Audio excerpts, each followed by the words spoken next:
Добре, криптоентузијасти. Доста интересно видео има денес, којшто сакам нормално да го споделам со вас со цел да видите како изгледа во капиталниот свет на капитални добра и како моментално овие најдобри hedge against inflation или како што да рекој начин било заштита практично од инфлација и од нормално нестабилност на пазарите. Значи ова се најдобрите моментално шампиони во оваа категорија, тоа е злато, недвижности и биткоин. Со тоа што биткоин е нормално многу понова опција, која што тоа е уште една од позитивните работи кои што ги имаме за неа нормално, но за тоа малку подоцна ќе поразговараме и за тој дел. Сега како што може да видите, ние имаме на некој начин 5 различни точки на кои што ќе разговараме за сите овие добра. Нормално ќе пробаме тоа да го направиме што можеме поилустрирано со соодветни податоци, со цел да видиме нормално која од овие три, така речено, капитални добра е најдобро, значи не само за заштита од инфлација, не само за заштита од нестабилност на пазарите, туку како што можеме да видиме многу различни категории по кои што ги разгледаме, со тоа што за верувам поголемиот дел од нив имаме соодветни статистички податоци кои што ги имаме представено во овие табови овде, со тоа што ќе направиме еден мал осврт прво на злато, чисто да знаеме како моментално изгледа целата оваа ситуација со златото, исто како и со недвижностите, и потоа нормално ќе ги споредиме сите заедно во секоја од овие точки.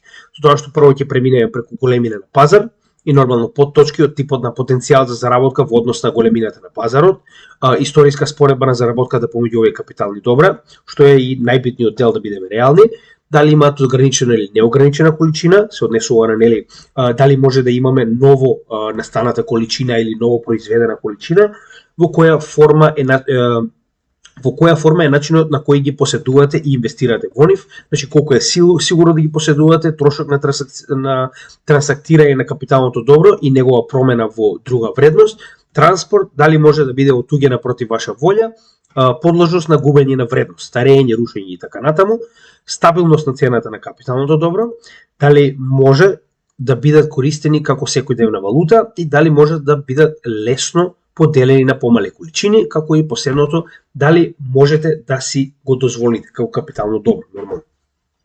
Со тоа што ќе поминеме преку сите овие точки, но само на почеток би сакал една генерална идеја да дадам на секој од овие добра, така речено, со цел да видиме каде се наоѓаме во целата оваа ситуација. Значи ова е една мала мапа во 2020 година која што соодветно е направена со цел да се видат сите капитални добра и да се види моментално, барем за овие три, каде моментално стоиме. Значи Global GDP, ова се уствари глобалните практично бруто домашни производи на сите држави, кои што се 85 трилиони прилика. Имаме Debt Securities, ова е фактички хартиите од вредност кои што државите ги даваат како сигурност за да добијат практично позајмици од физички правни лица. Equities, односно ова би било ресурси. Residential real estate заедно со commercial real estate представува недвижности од практично ова е residential кои што се користат за домување и commercial кои што се користат за најчесто во оваа ситуација биле така речено како канцеларии, како не знам, потреба на индустрија и слично, и agricultural land, односно ова е земјоделска површина, со тоа што оние кои што ни се битни моментално, нормално и злато заборавивме, ни се злато, вкупната количина на резидентната и на комерцијалната недвижност и моментално биткоин. Со тоа што можеме да видиме дека неспоредливо резидентната и комерцијалната недвижност ние со шампионски маркет кап од скоро 300, сигурно имаме 300 трилиони, значи сигурно имаме моментално 12,1 трилион е златото, со тоа што моментално е малку зголемено нормално, затоа што ова е на некој начин од касната 2020 година, така да не е баш најново, но идејата е да видите како изгледа распределбата на капиталните добра по нивниот маркет кап во светот. И со тоа што нормално и тогаш и сега оприлика биткоин би бил негде слично околу 500 билиона имаме моментално, значи пред тоа имаме 1 трилион, 2021, сега моментално имаме 500 трилиона. Сега, интересно што би сакал да напоменам е, кога станува збор за злато, знаеме дека најголемиот дел од луѓето кои што го поседуваат не се секојдневни физички и правни лица, туку се држави кои што знаеме дека барем во последниве неколку години имаат масовно купување на злато со цел значи се очекува дестабилизирање од типот на пропаѓање на резервната валута, односно доларот, што нормално што подобро биде заштитено откако злато, затоа што златото, значи зборуваме, не знам, 5000 години имаме доверба во злато, значи уште антички кралства Месопотамија акумулирале злато поради оваа причина, затоа што е многу редок метал и поради ова и денеска од неговата така речено генерално во споредба со останатите е доста релативно значи не стабилна, тоест релативно стабилна цена и поради тоа нормално и државите го акумулираат со цел да се заштитат себе си од ваквите нестабилности на потенцијално пропаѓање на валута, не знам, пандемија, војна, што и да е. Сега, генерално би сака само некои основни моменти да споделиме, ќе ги поминам сите овие табови, за потоа да ги споредиме еден со друг нормално. Сега, чисто да видите како изгледа ситуацијата во однос на злато во светот, со тоа што моментално имаме вкупно до 2017 година успеано од рударство да се на некој начин ископа 190.000 тони. Значи тоа е до сега. Со тоа што останати се уште 54.000 тони кои што се уште не се ископани. Но ова се само резервите кои што ни се познати. Нормално не можеме да кажеме дека со сигурност знаеме дека се само овие, затоа што веќе имаме некои нови откритија дека некои држави, ќе го спомнеме тоа понатаму, некои држави моментално нашле нови резерви кои што не се во ова урачунати, со тоа што и интересен податок, значи доколку го земеме целото злато на светот кој што моментално постои, доволно ќе биде да покриеме едно фудбалско поле, значи фудбалскиот терен со длабочина од 1 метар. Значи толку е. Тоа е целото злато кое што моментално го имаме во светот, со тоа што имам некои статистички податоци да видите како прилика изгледа, значи на годишно ниво се копа 2500 до 3000 тони злато.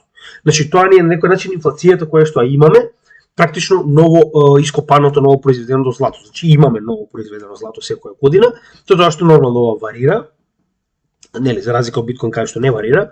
Нормално, она што сакам да го напоменеме дека главната количина на злато е нормално концентрирана во државите, нивните сефови, додека главниот бизнис на злато, односно копање на злато, е фокусиран во овие огромни корпорации кои што ги поседуваат самите рудници за злато. Значи ова е само да видите колку се големи овие корпорации.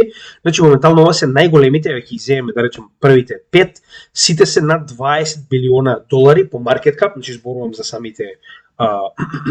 самите компании, со тоа што можеме да видиме дека имаат и акции кои што може да ги купите, тоа е еден од начинот, ќе поразговараме малку подоцна за тоа.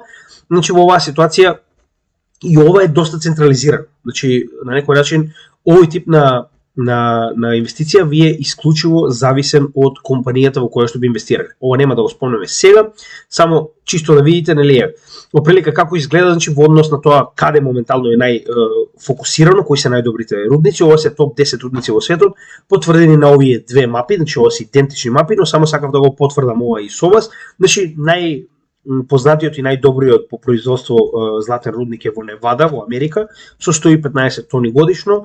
Моментално имаме Русија на второ место со 43 и сега нормално, тоест имам уште еден 66, не знам ова каде би било поточно, но како и да е.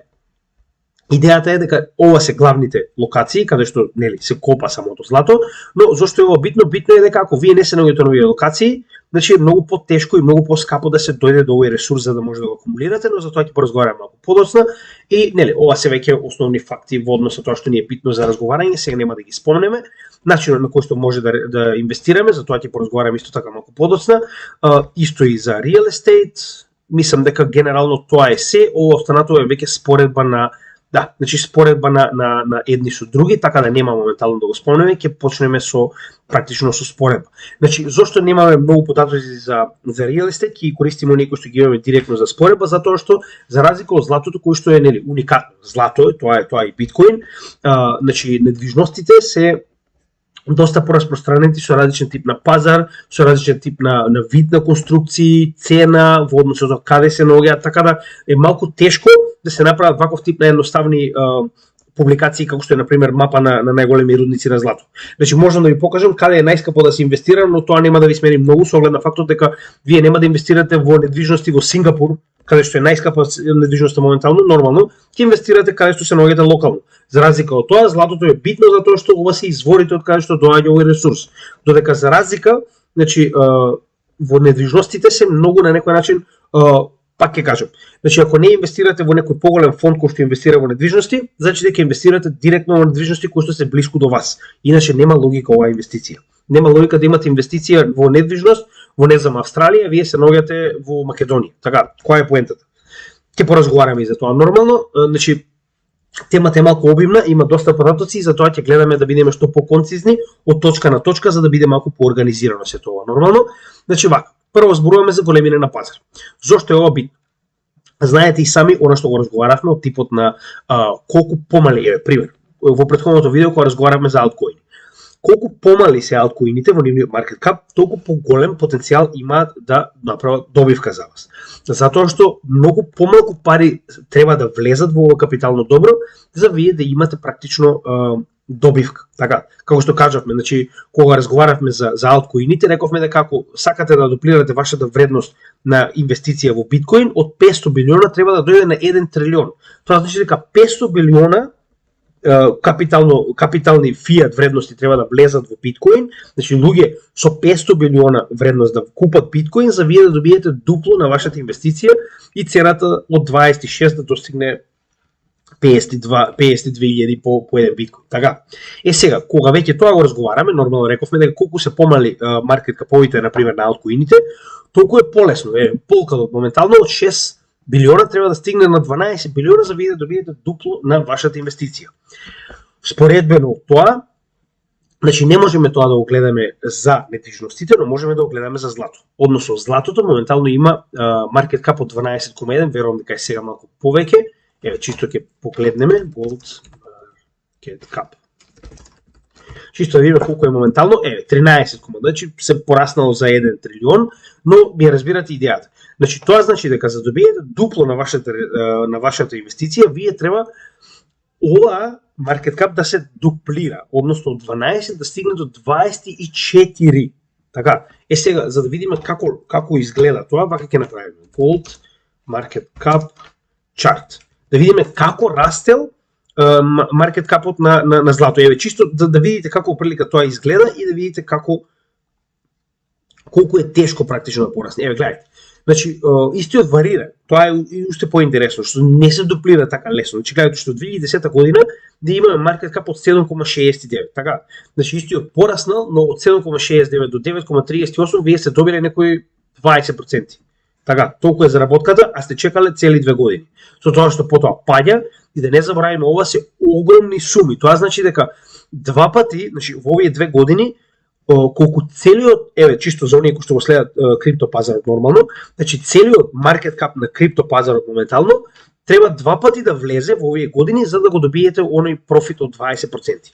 Сега, во однос на недвижности, за жал тоа не е така едноставно, затоа што недвижностите сами по себе се многу поинакви како да кажам, по одредување на добивка, затоа што не е поврзано со нивниот маркет кап. Ова е само колку моментално фиат, односно колку моментално капитални вредности од фиат, нели, долари, евра и слично се внесени во моментално недвижностите, со цел да имаме некоја груба слика за тоа колку моментално вреди целата оваа недвижност во светот. Со тоа што цената на недвижноста постојано расте, тоа е следното што ќе го спомнеме, но пак ќе кажам, значи во оваа ситуација во однос на злато, биткоин и недвижност, не можеме да го земеме маркет капот на недвижноста како потенцијален, нели, толку едноставно, ако се зголеми два пати, вие ќе добиете дупло на вашата добитна, затоа што недвижностите прво не се глобално добро, кое што е неограничено со граници, туку нели, секоја држава си има своји правила, своји стандарди, своји цени на недвижност, така да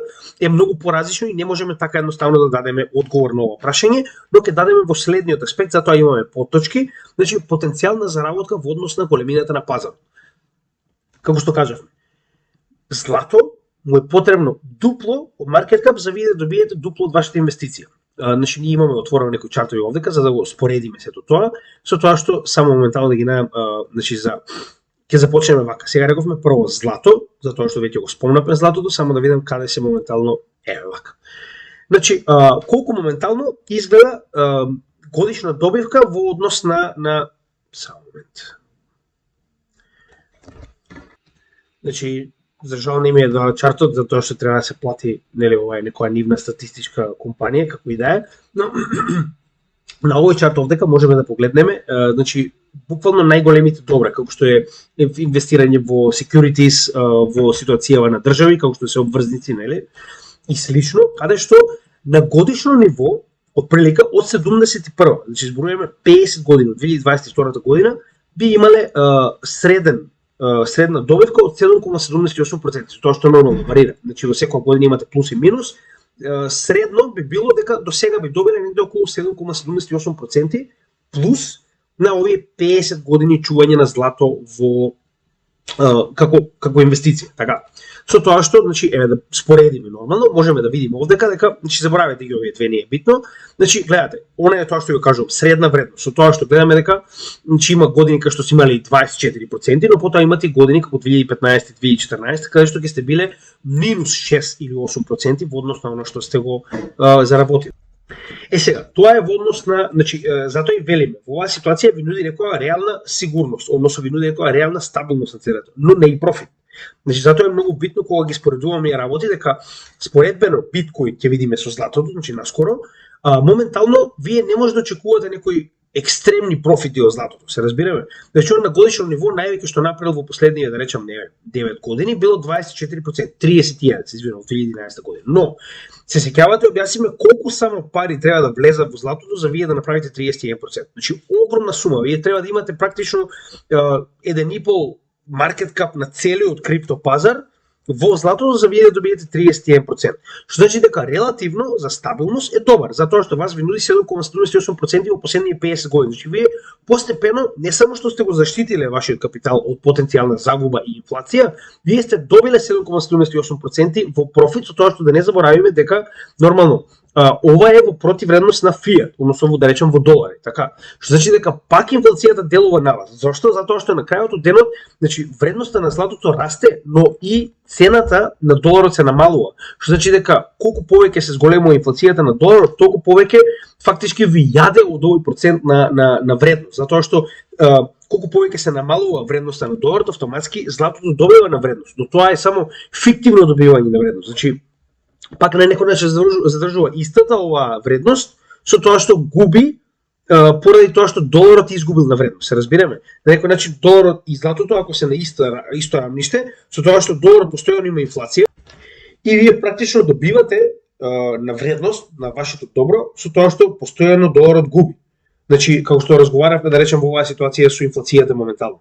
Значи, биткоин постојано ќе добива на вредност во спротивно со долар, затоа што постојано доларот губи на вредност. И нормално, колку повеќе се намалува вредноста на доларот, толку повеќе вреди доброто кое што го споредуваме со доларот.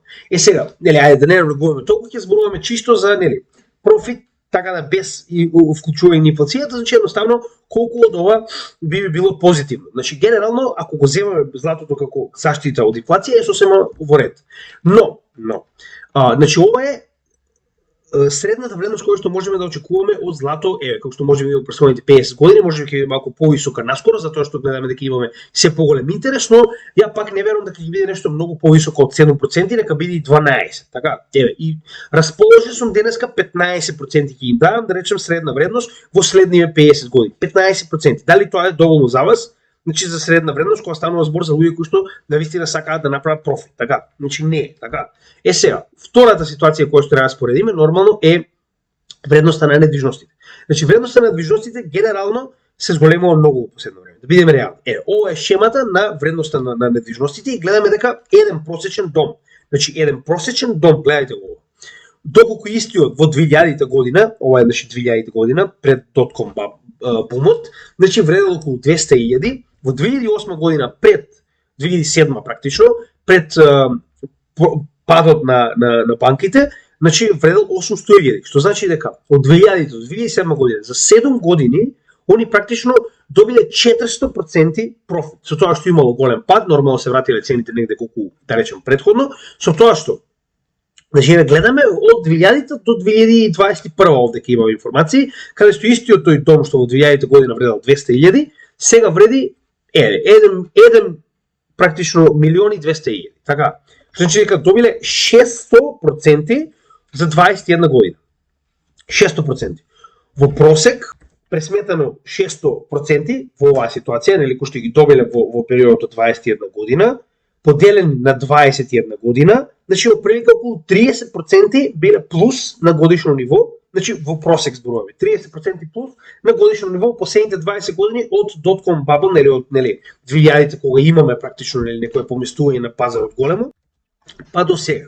Сега, тоа е значи просечната вредност. Со тоа што гледаме дека ако сте биле вие трговец во недвижности, нормално, значи очигледно ако сте знаеле да ги ловите овие падови и растови на цените, ќе сте имале соодветен позитивен, да речем, многу подобар од овие 30% на годишно ниво, но не заборавајте дека во сите оваа ситуација вие треба практично да бидете ово. Значи ова треба да ви биде примерна професија за вие да може да ги следите овие трендови на раст и пад. Така, ќе кажем и каков тип на инвестиции има малку подоцна, но тоа е идејата. Значи вие треба фактички да бидете дел од пазарот за недвижности за да можете да ги добиете овие максимални вредности или да купите, чекате и ово би било просек практично на годишно ниво колку би добиле во нели од оваа бранша, од оваа капитална инвестиција. Каде е овдека проблем? Она што јас постојано кажувам. Тоа било до сега. Зошто? Затоа што гледате моментално ова е на некој начин пак ја земам Америка како нели број 1 економија, каде што нели стандардот е доста добар. Значи нема ни да ги споредам работите со нашата земја каде што стандардот е катастрофа. Каде што во оваа ситуација имате пораст на цената, која што е оваа сина вредност, значи ова е средна вредност на домовите на територија на Америка. Со средна вредност на растот на капиталните плати. Практично ова е значи колку пораснале платите или приходите на секој граѓанин во Америка. Значи приходите на граѓаните во Америка од пред 1970 година, да речеме и 70 година, до сега не пораснале ниту 25%. Гледате, дури имаме и пад. Така, со тоа што ова е 2020 година, еве да се вратиле моментално, пак ќе кажем, денеска сум расположен. 25% ќе им дадат. Значи од 70-тите до 2020 и практично овдека е трета моментално, значи 53 години не успеале да порасат приходите на луѓето ни 25%. Како што рековме, 25. Додека вредноста на недвижностите пораснала неверојатно од 70-тите 125%. Кое што можеме да го видиме овдека многу јасно. Така. Значи, зошто го велам ова е многу битно? Затоа што ние до сега сме имале практично еден огромен булран на недвижностите. И знаете, постојано се зборува за тој потенцијален брст на овој бабл, односно дека не може постојано да растат цените на недвижностите. Зошто го велам ова? Затоа што никој не може да си ги дозволи. Ако ви имате цена на недвижност која што никој не може да дозволи, никој нема да ја купи. Што значи дека прашање на време е кога ќе имаме голем пад на овој пазар. И овие проценти кои што досега луѓето ги добивале како да речем плюс, ќе исчезнат. И да сте имале недвижност која што вреди моментално 1.200.000, 1.300.000, ако моментално имаме пад на целиот пазар, веќе не вреди. Она вредност која што сте имале на недвижноста во плюс ќе исчезне. Така да она што сакам да го кажам е дека моментално според сите статистики на светот, прашање на време е кога ќе колабира овој пазар. Зборувам за големо колабирање, не зборувам за корекција од 10%. Затоа што пак ќе напоменам, не може вие да имате во целиот свет ова веќе станува правило. Значи треба да работите 40-45 години да плаќате секој месец за да може да си дозволите некој мизерен стан со една-две спални. Значи тоа е неприфатливо, тоа е неодржливо. Прашање на време е кога тоа ќе престане да постои, затоа што прашање на време е кога луѓето ќе престанат да купуваат. Не може да си дозволиш. Едноставно цел живот ќе живееш под кирија, што значи дека оние кои што постојано произведуваат нови домови, ќе имаме огромен број на домови, број на недвижности кои што никој не може да ги купи. Што ќе се случи? Нормално дека самите оние кои што ги градат ќе мораат да намалат на цена затоа што никој не може да ги купи, се разбираме. И поради тоа го кажувам дека прашање на време е кога ќе добиеме колапс на ова што моментално гледаме. Што значи дека оваа просечна вредност од 30% на година била до сега затоа што биле во бул маркет. Прашање на време е кога ќе влеземе во беар, што е обратно со злато, каде што во златото практично имаме обратно, имаме започнување на бул маркет, односно самото злато е во некоја акумулациона зона која што е помеѓу 400 и 2000 практично, уште од можеме да видиме уште 1940 година, па и пред тоа. Што значи дека прашање на време кога ќе имаме нов all time high. Гледате, значи овдека се наоѓаме на оваа шолче формација која што само што не е избила нагоре. Затоа и реков дека за разлика од златото кое што има потенцијал за одење нагоре, но се потребни многу капитални значи инпути, многу пари да влезат за да може да добиете солиден профит. Имаме обратна ситуација во која што овде ќе имаме, значи, ненормално одење нагоре. Така. А од друга страна, значи дополнително на овој чарт кој што го гледаме, моментално спаѓа и чартот каде што гледаме дека од година на година се повеќе се зголемуваат бројот на изградени недвижности. Значи гледајте моментално во вредност, така. Значи во вредност имаме 680 билиона во практично 2020, за тоа што се додале 19 билиона долари во вредност во ново изградени, без разлика дали станува збор за резидентни, комерцијални, индустријски и слично недвижности. А гледајте овдека, значи ова е практично дупло. Значи до 2030 година очекуваат да има дупло практично вредност во долари во изградени, ново изградени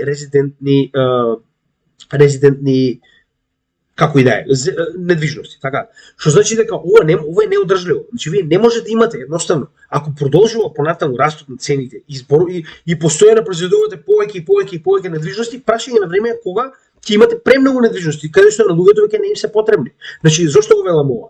Земете аналогијата на мобилен телефон, истото ќе го кажам повторно. На почетокот, кога нели јас верувам дека сите оние кои што се моја генерација знаат точно дека мобилните телефони беа ужасно скапи. Значи невозможно беше да купиш, имаше тројца од цел Велес кој што имаа мобилен телефон.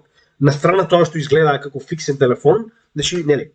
Идејата е дека колку повеќе се произведува одредено добро, без разлика дали технологијата е подобра, квалитетот е подобар, ако го имате во енормна количина на пазарот, прашање на време е кога оние кои што ги произведуваат овие добра ќе почнат да се напреваруваат, да ја намалуваат цената со цел да останат профитабилни, да останат на пазарот, затоа што вие кога имате огромен број на одредени добра, а вас ви е потребно едно, значи поголемиот дел луѓето користат еден телефон. Можеби фабриката ќе произведе 200.000, но вас ви е потребен еден. Значи ако ќе купите еден телефон, вашата потреба за ова добро на пазарот е завршена. Што значи дека ако они не ја намалат цената, прашање на време е кога едноставно ќе има премногу добра кои што луѓето нема да сакаат да ги купат. Или имаат доволно, имам еден дом, немам потреба да купам втор, така. Поради оваа причина, ваквото зголемување на пазарот е неодржливо. Значи зголемување постојано на нови недвижности. Сега, исто така, значи ова е само да видите како изгледа. Моментално 5%, значи истата ситуација, само што ова е на глобално ниво. Значи 5% расте на годишно ниво количината на новоизградени домови, значи ова се недвижност за домување и недвижност за комерцијална употреба 7%. Значи вкупно заедно, ако го земеме ова како сфера, 12% ново изградени значи имаме објекти на секоја година.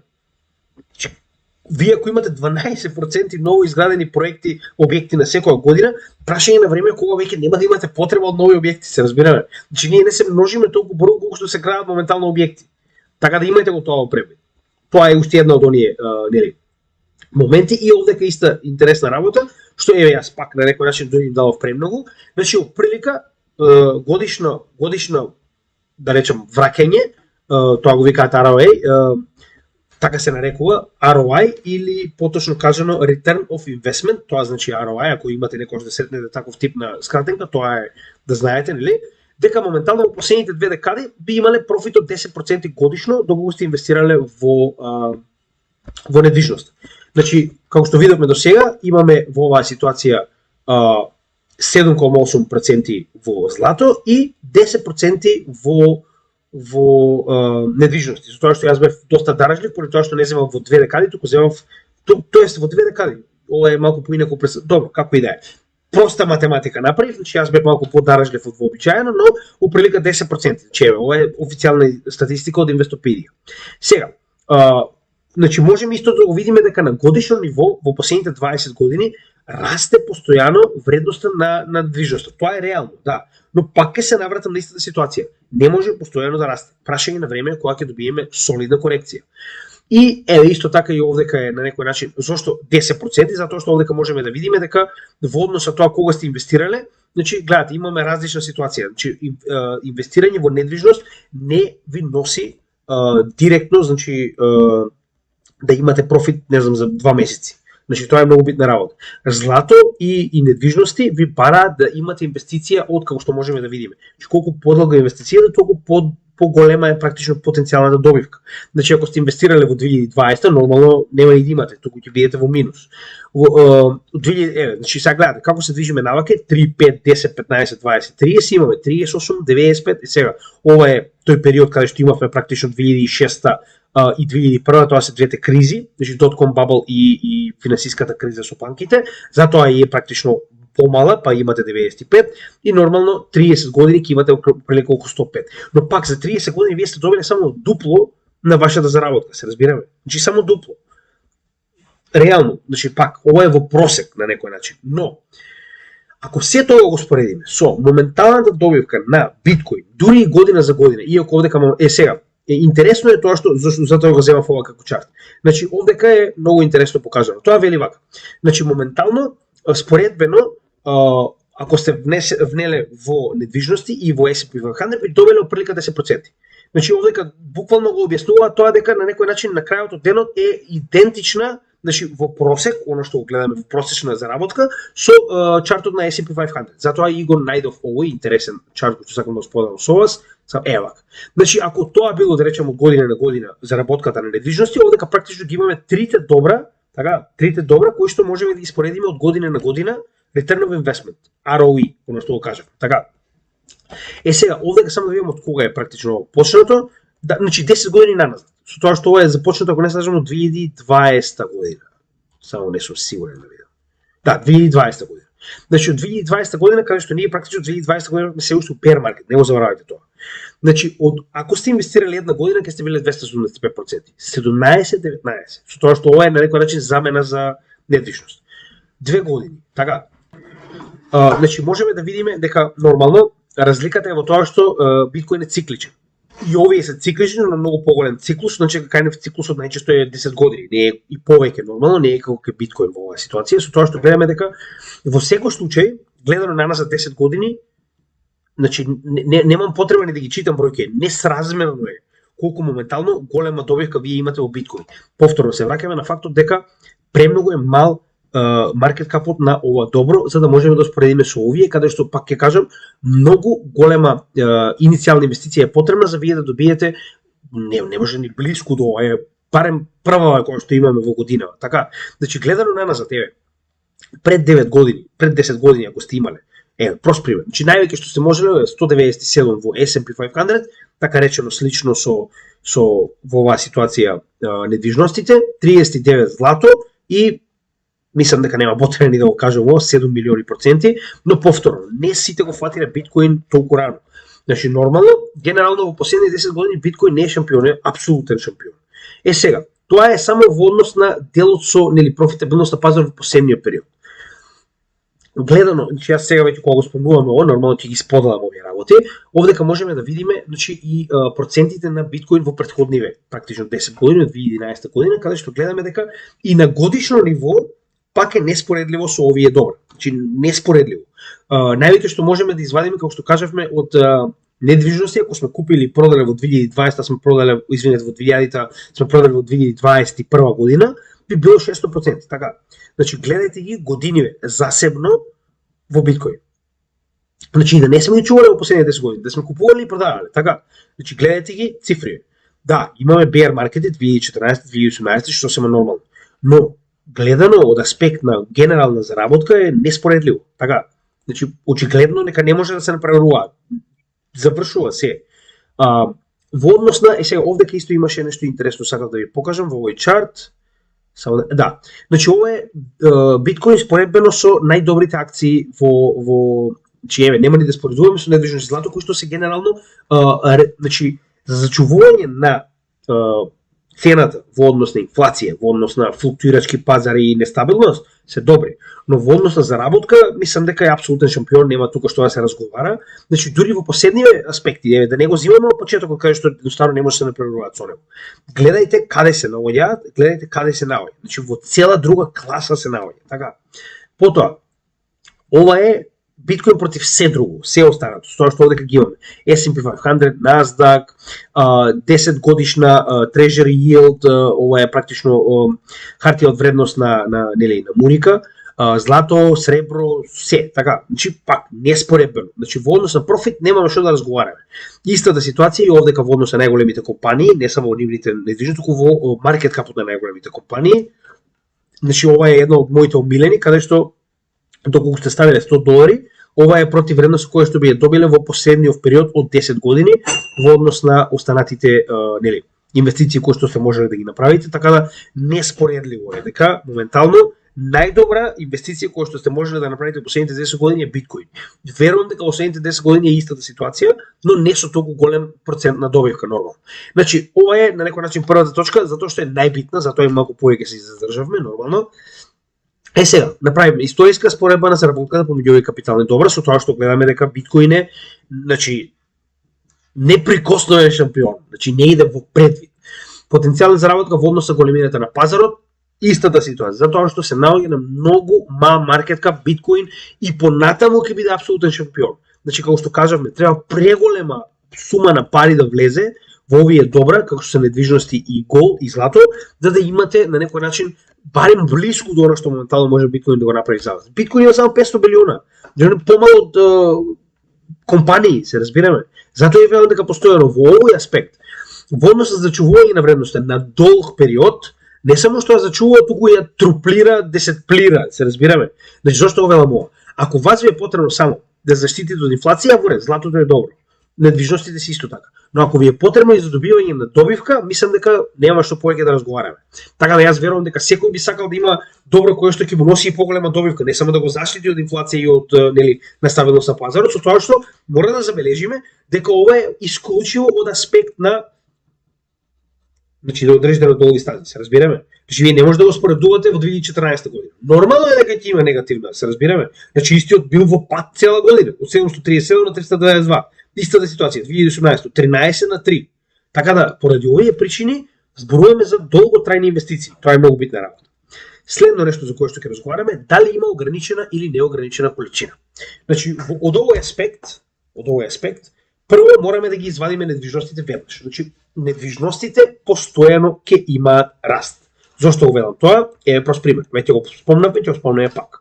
Значи, недвижностите вие постојано ќе имате раст, се разбираме. Значи ова е раст на недвижностите, како што кажаме дека во овие 10 години кои што моментално се случуваат, само во Америка се очекува да имаме дуплирање на недвижностите кои што се изградени. Што значи дека вие постојано имате, значи тоа е инфлацијата во оваа ситуација. Инфлацијата во оваа ситуација е дали има ново настаната вредност во капиталното добро кое што сакате да го инвестирате. Односно, дали може да се произведе повеќе од ова добро, што постојано ќе намалува вредноста на ова добро. Значи, она е тоа што го кажав. Со ваков тип на постојано градење на недвижност, прашање на време е кога онаа корелација што ја направиме со мобилните телефони, ќе престане да расте нивната цена и ќе почне драстично да се намалува, затоа што ги има премногу, затоа што пак ќе кажам, на луѓето им се потребни, еден дом му е потребен. Можеби ви е потребно повеќе ако сте инвеститор, ако го планирате тоа како инвестиција за, да речем, да ги рентате или не знам што идеја, или да ги купувате.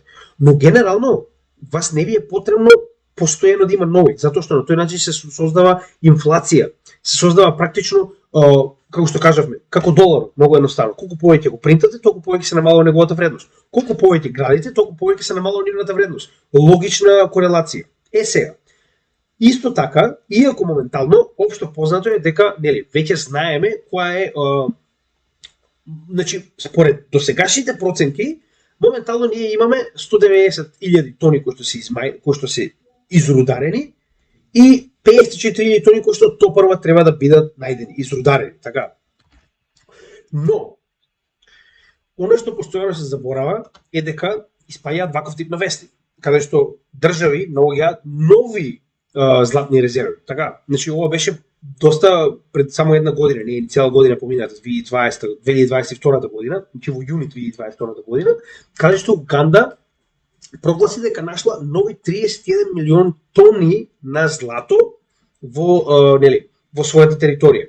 Што значи дека златната, да речем во оваа ситуација како метал, златото не можеме да бидеме сигурни дека е ограничено, затоа што ако имаме само уште 53, знаеме уште колку имаме и знаеме дека секогаш ограничена количина на добро многу повеќе ја крива цената и ја држи високо затоа што имаме ограничена количина на доброто. Што е проблемот? Што гледаме дека многу често се случува нови држави да најдат нови резерви на злато, истото можеме да го кажеме и за можеби потенцијално одење на други планети. Значи, гледате дека моментално Илон Маск се спрема активно за населување на Марс, кое што моментално е во официјален план, треба за само 2025 година ќе биде пратена првата ракета со материјали кои што треба да бидат потоа искористени во следната човечка мисија на Марс за да биде изградена база. Што значи дека таму може да се најде нова количина на злато. Што значи дека ќе се зголеми овој, нели, практично големината на количина на злато кое што е, нели, достапна за копање, така. И автоматски ја бутка цената на самото добро кое што моментално го инвестираме. Така. Сега, каде е овдека проблемот? Проблемот е што ќе се случи Орелов, Мурика, да дојде во Уганда и да ги спасува од тероризам, што се очекува нормално, така. Значи ќе дојде ваков тип на ситуација во која што Уганда нашла ново злато и наеднаш имаме спасувачка мисија, чекај да ви донесам малку демократија, нели? Значи обожавам слика. Кој има најдено, што има ново злато? Дај вика да видам таму дали има терористи. Значи јас извинувам, знам дека е можеби не знам дека на сите не ви се допаѓа, ваш проблем, мене ми се допаѓа, морав да го покажам ова, премногу е добро за да не го покажам, но тоа е нели само нестабилност, нема ли да го земеме во обзир тоа, дека може да постои нестабилност во однос на пристапот до вакви нели. Тоа е практично целосна една категорија која што ја игнорираме, иако е во позитивна смисла за биткоин, затоа што вие ако имате граѓанска војна моментално во Сиера Леоне, не може да копате злато, така. Значи тоа е на некој начин дел од вашата резерва која што треба да биде ископана, а нема да биде, што значи дека намалува вредноста на самото добро, но тоа нема да го спомнеме. Идејата е дека со наоѓање на нови капацитети на злато, без разлика дали се нова на следна планета на месечината, автоматски се зголемува количеството на злато и се намалува неговата цена. Автоматски. И нормално знаете кој е апсолутни шампиони во оваа категорија, 21 милион. Крај. Значи, тоа е тоа. Алгоритмот дозволува 21 милион биткоини кои што ќе бидат ископани негде во 2140 година, мислам, според досегашните математики, со тоа што значи дека автоматски вие нема да имате повеќе од 21 милион на биткоин и тука запира приказната. Значи, единственото добро кое што има ограничена количина во сите овие три добра е биткоин. Потврдено, завршено, тоа е тоа. Што значи дека и во оваа категорија автоматски победува биткоин. Тоа е тоа. Значи не може да победите средство кое што е ограничено. Значи ако имаме само толку во светот, тоа е тоа. Тоа значи дека колку помалку го има на пазар, толку повеќе е вредно. Значи затоа и реков дека е едноставно завршена приказната. Не можеме да се напреваруваме. Недвижноста секогаш ќе има повеќе, злато секогаш ќе има повеќе, со оглед на фактот дека постојано наоѓаме нови. Биткоин нема да има. Значи, се разбираме, ова е многу битна работа. Тука завршува приказната. И сега, пред да продолжиме понатаму со нели следните точки, би сака само на кратко да ви покажам кои се основните начини за користење, односно купување на овие добра, затоа што се битни за да можеме да образложиме понатаму во следните точки. Значи, првата битна работа која што мораме да разбереме во однос, значи и ова е многу битна работа. Колку сте ограничени да го имате ова добро, како може да го добиете? Значи, моментално злато може да инвестирате генерално во злато како категорија на неколку начини. Првиот е да купите злато, значи ефективно физичко злато, како оние булион или како ги нарекуваат златна цигла. Потоа, да направите gold link currency investment, односно во оваа ситуација тоа е кога купувате злато кое што не го држите физички, во превод. Купувате злато кое што или на пример еве El Toro моментално е апликација, онлайн платформа, каде што може да купите нафта, да купите злато, да купите, не знам, памук, што сакате, титаниум, не знам, се може да купите. Но вие не го држите. Ова е уствари кога го купувате и некој друг го држи во ваше име, односно кога купувате со кастади. А знаете што се случува со кастади купување во однос со последните неколку менувачници кои што пропаднаа. Нема никаква разлика. Истата ситуација.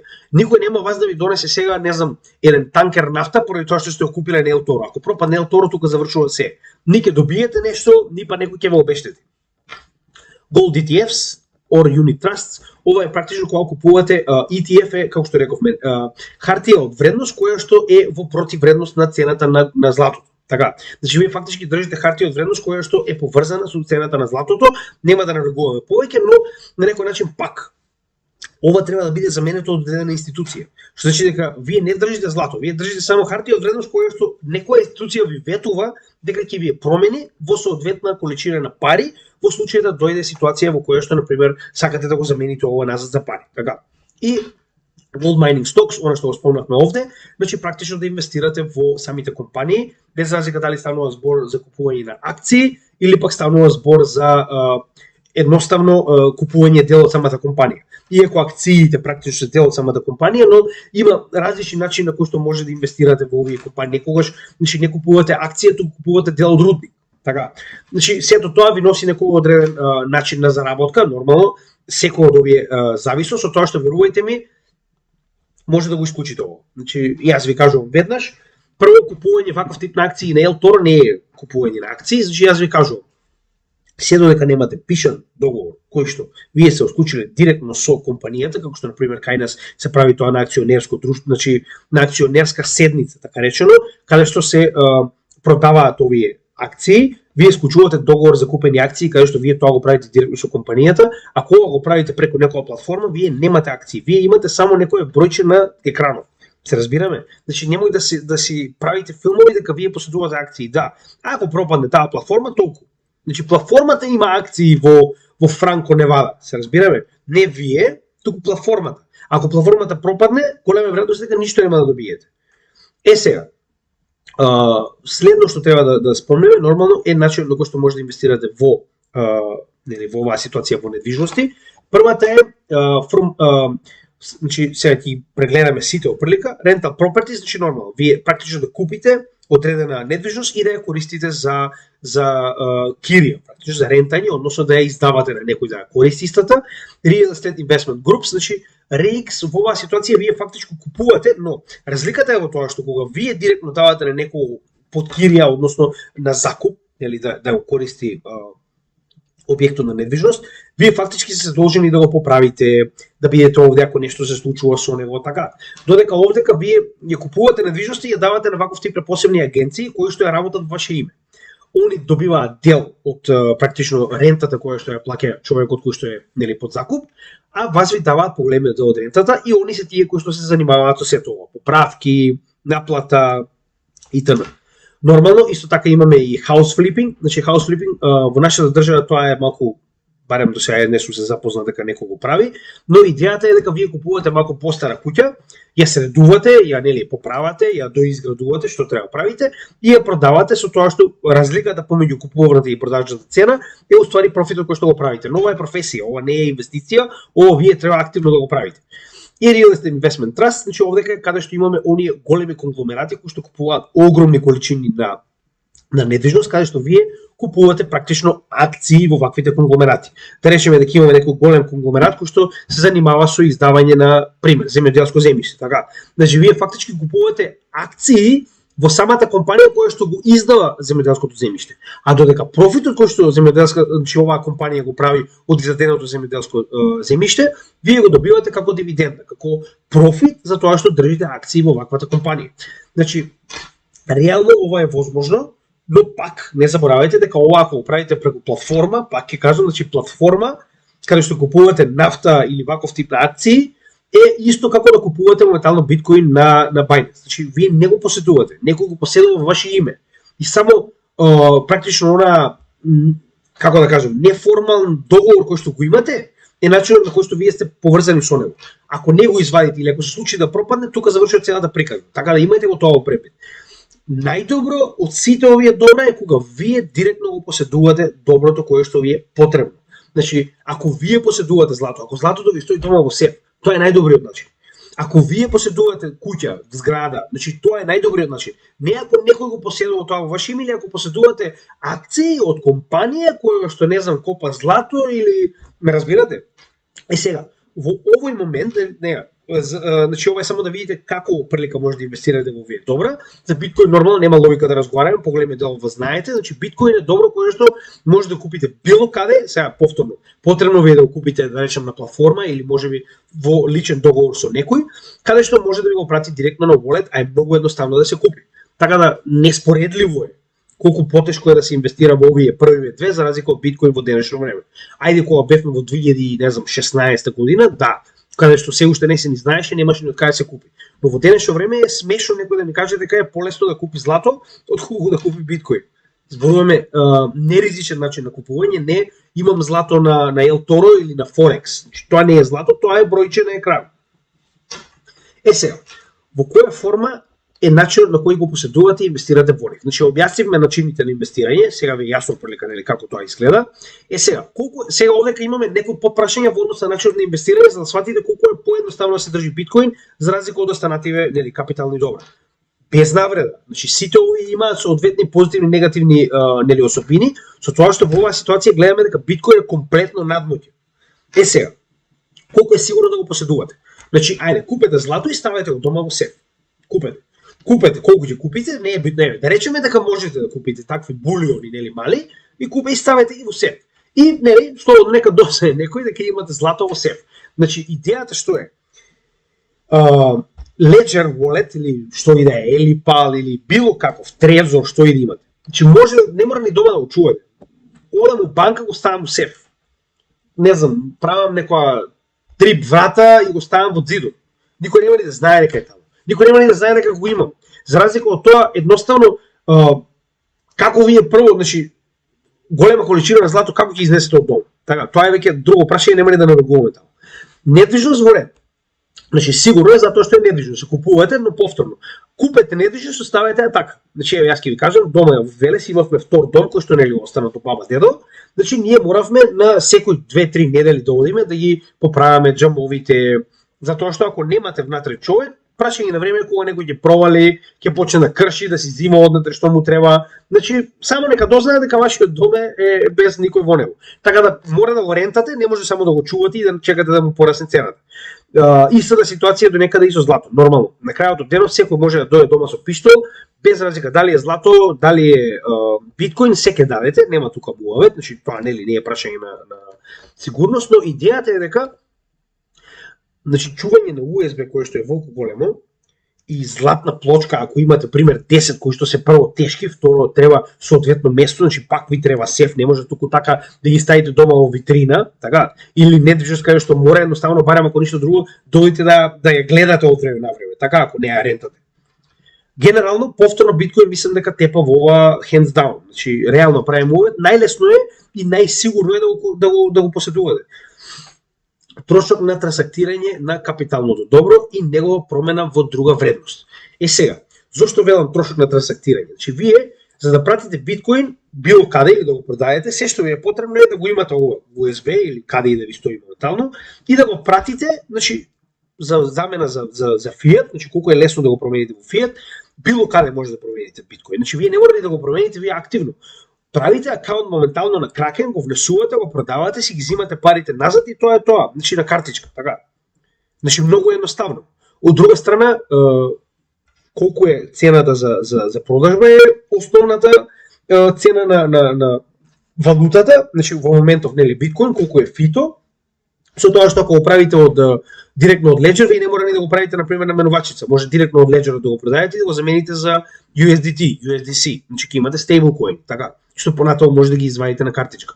Но идејата е дека е премногу едноставно да се промени во фиат и назад во било кое време, за разлика од пример физичка форма на злато. Чи не може туку едноставно само вие да отидете и да продадете некаде злато, че мора да биде направено на соодветно место, мора да биде направено нели доколку се способни да ви го купат во моментов, значи не може туку така вие само дојдов јас од 10 цигли злато, можеби немаат во моментов доволно пари да го купат. Истата ситуација и во недвижноста. Недвижност не може туку така да продадете. Треба документација, треба да се завери, треба нели сето тоа да помине одреден период, сето тоа да се среди, така да во однос на трансактирање и промена на ова добро во друго капитално добро, биткоин е повторно апсолутен шампион. Значи вие злато не можете туку така да продадете. Да, ако ви стои на платформа, но пак кажам, тоа не е злато, тоа е бројка на екран. Значи се додека не го поседувате физички, вие немате злато. Вие имате бројка на нечи екран на некој начин му верувате на зборот дека нема да се случи ништо со платформата. Но ако го имате физички златото, Господ нека ви е напомни, не е така едноставно да го продадете, така. Добро, следно транспорт. Транспорт. Ова го обожавам. Земете моментално, не знам, цигла злато и поминете на аеродром. толку да кажам во однос на оваа ситуација, значи јас ќе земам USB во ситуација е трезор и ќе ставам на него 20 милиона биткоин и ќе поминам граница со свиркање. Значи со свиркање, значи буквално у джеп ми стои леџерот, ма не морам ни да го имам леџерот долу, фразата да биде запишана на едно ливче уранец, значи у тетрадка никој нема да ја најде, јас ќе поминам со 20 милиона долари на аеродром. Оди поминете со една шипка злато и видите што ќе се случи. Или па поминете со 11.000 долари или 11.000 евра кеш. Видите што ќе се случи. Значи прво ќе ви ги одземат, па после ќе треба да докажувате, па здраве Господ знае кога ќе си ги земете назад. Значи транспорт е автоматски невозможен за злато и за нормално кеш. Најлесен начин на транспорт било каде во светот, знаеме дека е значи биткоин. Тука нема муаве. Недвижност нормално не може да транспортирате, идејата на недвижност е да биде неподвижна, недвижна. Како и да е. Следно нешто што можеме да поразговараме е сега многу битна интересна работа е дали може да бидат оттуѓени против ваша волја. Многу битна работа. Зошто го велам ова? Значи биткоин доколку некој вие нема фразата и не може да ве натера да ја добие. Сега од досегашни искуства, значи најпознатото нормално е искуството каде што само да видам каде го ставив.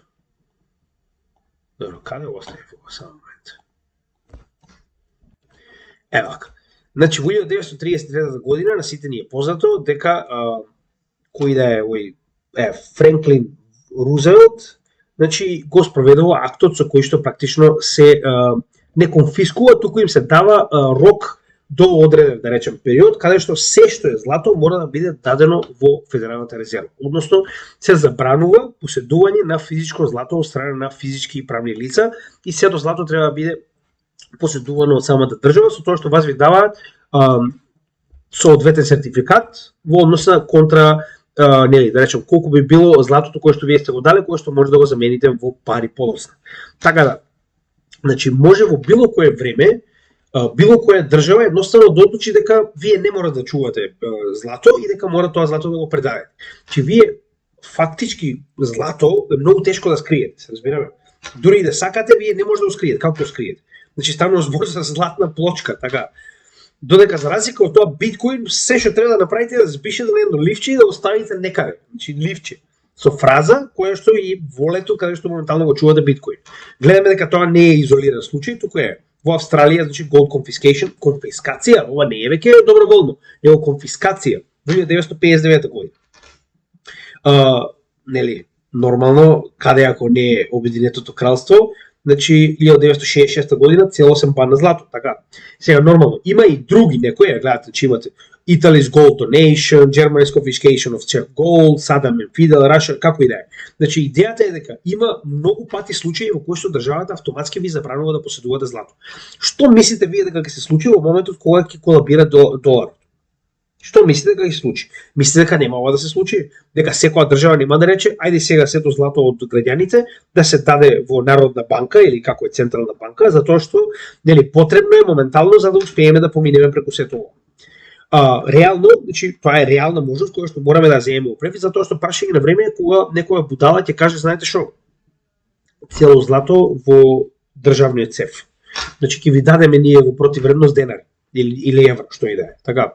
Истата ситуација и со недвижност, знаете и сами дека без разлика дали биле комунистите или биле капиталистите, не е битно, битно е дека државата има инструменти со кои што може да ве принуди недвижноста да ја остапите, едноставно ќе ве испрла. И таа недвижност ќе биде прогласена за национализирана и без разлика колку вие сте платиле, можеби нема да добиете ништо или пак како во Македонија ќе чекате, не знам, 3, 4, 5 декади вашите деца ќе добијат некој судски случај, па ќе ви биде вратена. Не разбирате? Како ќе ви се национализира биткоин? Како? Значи они не знаат дека го поседувате. Ова не е нешто што го водите како евиденција. Никој не може да знае кој поседува биткоин. Може да знаете кој е волетот, но не знаете каде се наоѓа, не знаете кој е човекот кој што го држи, не знаете и дали има волет. Можеби само фраза има, така. Значи непобитен шампион во оваа категорија е биткоин повторно. Подлежност на губење на вредноста, старење и рушење. Сега, оваа категорија знаете и сами дека златото не губи на некој начин, значи не може да се изаби, нели, не може да се расипе, не може да пропадне. Златото е метал. Истиот доколку го чувате на соодветно, па и да не го чувате на соодветно место, ќе остане да биде нормално Понашто е. Истата ситуација е со биткоин. Значи оваа ситуација на исто рамниште се и биткоин и златото, затоа што се на некој начин неунишливи. Дури и унишливоста на златото и да е по некој начин можна, тоа не го менува фактот дека потребни се, не знам, илјадници години за да истото да биде на некој начин што и да му се случува, не знам, уништено. Додека за разлика од тоа, значи во еден временски период на човечки живот тоа не менува ништо. Така да овие се две на исто рамниште, додека недвижноста знаете и сами дека тоа е фактор кој што мораме да го земеме во предвид, односно недвижност самата по себе е склона кон нели губење на вредноста поради рушење и старење, што е нешто што исто така афектира затоа што станува збор за капитална инвестиција која што ја правите на долг рок. Стабилност на цените на капиталното добро. Да, овде исто така би сакал да напоменам дека биткоин има уште една интересна работа која што мораме да спомнеме во овој дел, е тоа дека доколку го пратите на погрешна адреса, крај.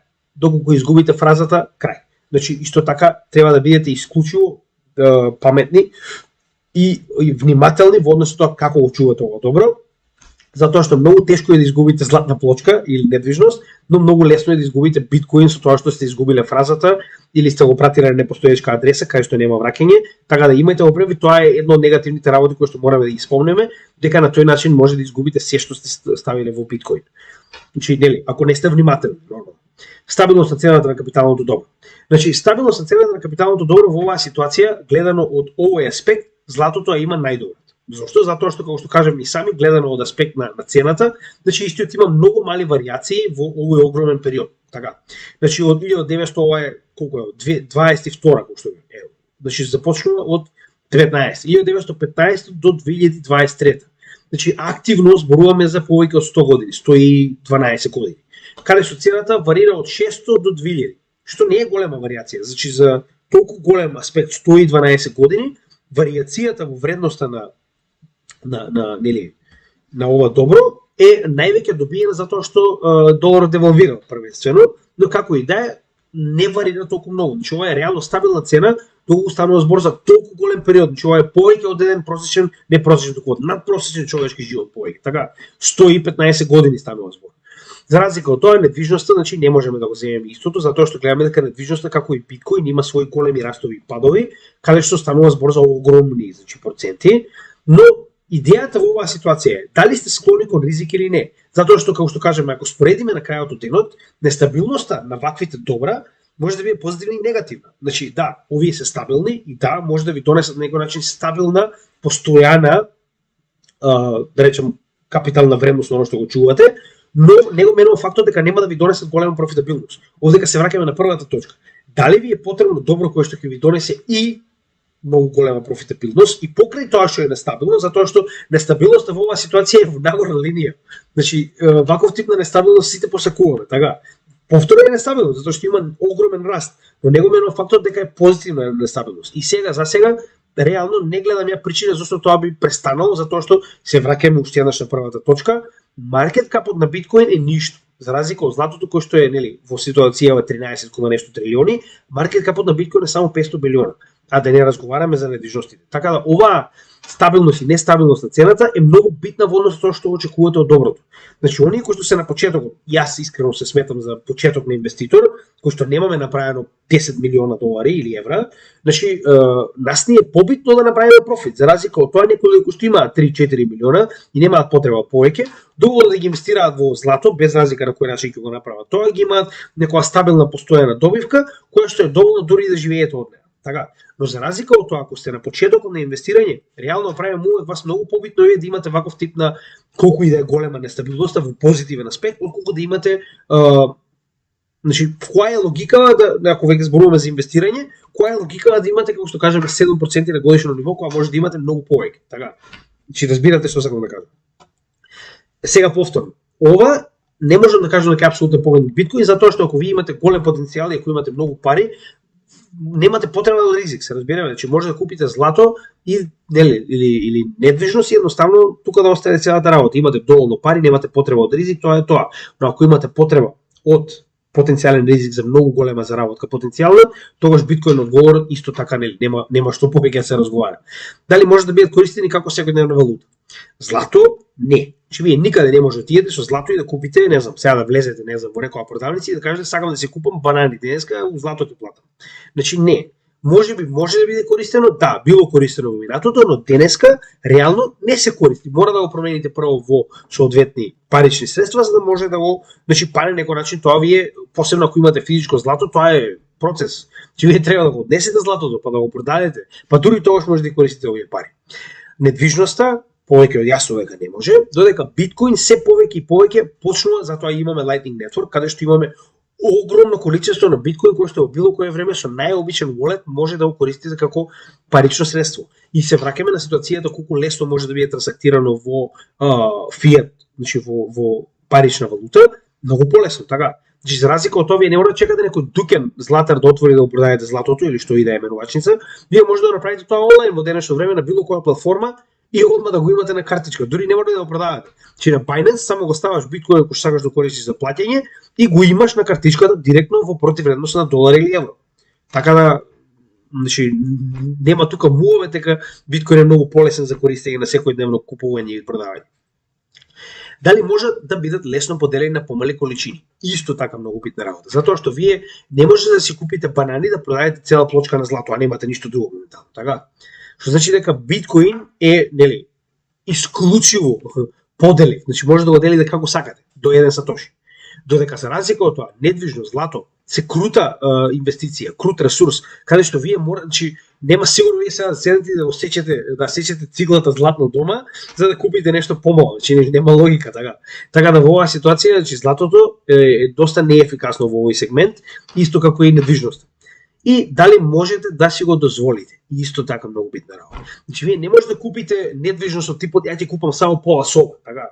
Значи ако станува збор за недвижност, вие мора да се заложите, како што кажавме, значи некој станува збор за цел живот за да ја спечалите оваа недвижност. Така, ако имате капитал на страна во ред, но капиталот на страна вас во оваа ситуација во поголем дел ќе ви биде ангажиран во една недвижност. Значи вие не може само да купите од типот на сега не знам колку капитал имате нормално, но најчесто верувам дека 99,9% од оние кои што следат мојот канал и немаат, не знам, 2 милиона на сметка.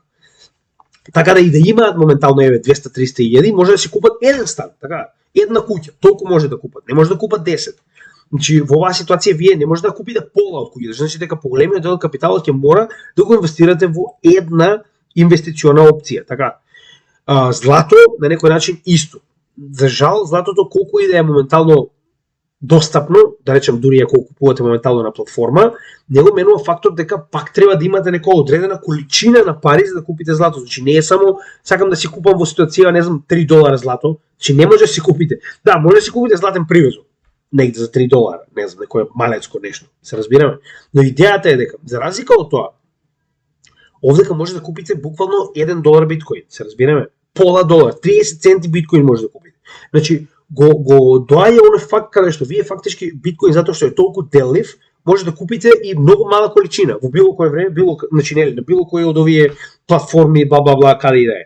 Така да пак го прави многу поедноставен за купување. Од друга страна, нели да се вратиме на потенцијалната добивка и маркет кап од сето тоа, идејата е дека можете многу полесно да си дозволите да купите мала количина на биткоин за разлика од претходните две капитални добри.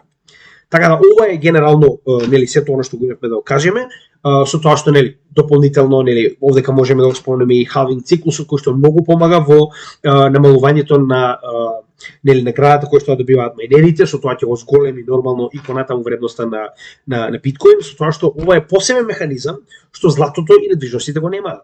Ова е вграден механизам кој што автоматски ја намалува инфлацијата на биткоин, значи гледате дека на секој халвинг инфлацијата на биткоин се намалува за пола. Со тоа што на почетокот на биткоин сме имале невидена инфлација од 280%, така, со тоа што после првиот халвинг е овде, значи па вториот така речено халвинг од 26,9 веќе сме дошли до 26,9% се намалила на 14-13, така дупло.